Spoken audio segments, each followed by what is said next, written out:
Kronologi viral pria Ania pengendara hingga tewas, tak terima diserempet saat bawa istri sedang hamil.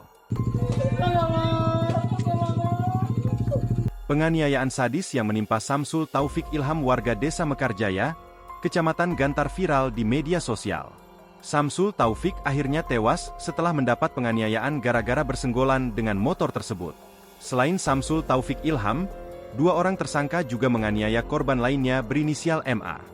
Beruntung, nyawa MA masih selamat meski mendapat penganiayaan dari para pelaku. Kejadian tersebut terjadi di Desa Mekarjaya, Kecamatan Gantar, Kabupaten Indramayu pada Minggu, 16 Juni 2024, dini hari sekitar pukul 2 waktu Indonesia Barat.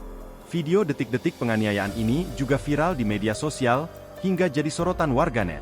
2 orang, yakni AF dan RJ sudah ditetapkan sebagai tersangka penganiayaan oleh pihak kepolisian.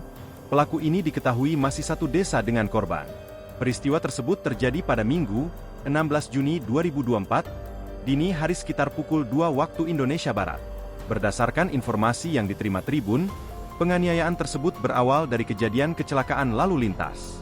Sepeda motor yang dikendarai korban menyerempet sepeda motor pelaku dari arah belakang, hingga membuat keduanya terjatuh. Terduga pelaku yang juga merupakan warga Desa Mekarjaya diduga tidak terima. Apalagi saat kejadian, dia tengah membonceng istrinya yang sedang hamil. Aksi main hakim sendiri pun dilakukan terduga pelaku bersama kerabatnya yang saat kejadian juga tengah bersama pelaku. Imbas kejadian tersebut, korban mengalami luka parah. Ia sempat muntah darah dan dibawa ke rumah sakit terdekat. Hanya saja, nyawa korban tidak tertolong dan meninggal dunia. Kapolres Indramayu, AKBP M. Fahri Siregar juga mengungkap kondisi dari kedua korban penganiayaan tersebut. Korban ini ada 2 dan memang ada luka-luka.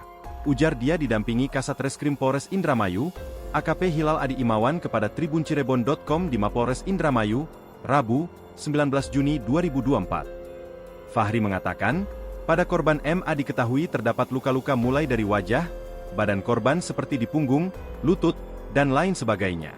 Sedangkan pada tubuh korban Samsul Taufik Ilham, korban meninggal dunia, kata Fahri diagnosis akhirnya menderita cedera kepala berat. Dalam hal ini, pihak kepolisian masih melakukan pendalaman, terutama untuk memastikan apakah cedera kepala berat itu diakibatkan penganiayaan atau kecelakaan lalu lintas. Mengingat, insiden awal penganiayaan ini terjadi berawal karena korban dan pelaku mengalami kecelakaan. Download Tribun X sekarang, menghadirkan lokal menjadi Indonesia.